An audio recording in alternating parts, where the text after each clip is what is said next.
dear brothers and sisters. Today we are celebrating the feast of the chair of Saint Peter the Apostle.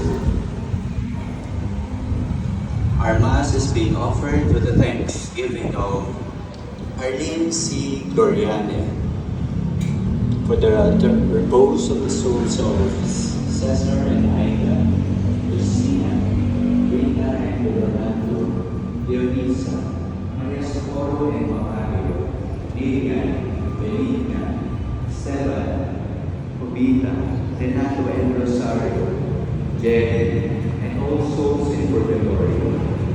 And for the special petitions of Obita Aldea,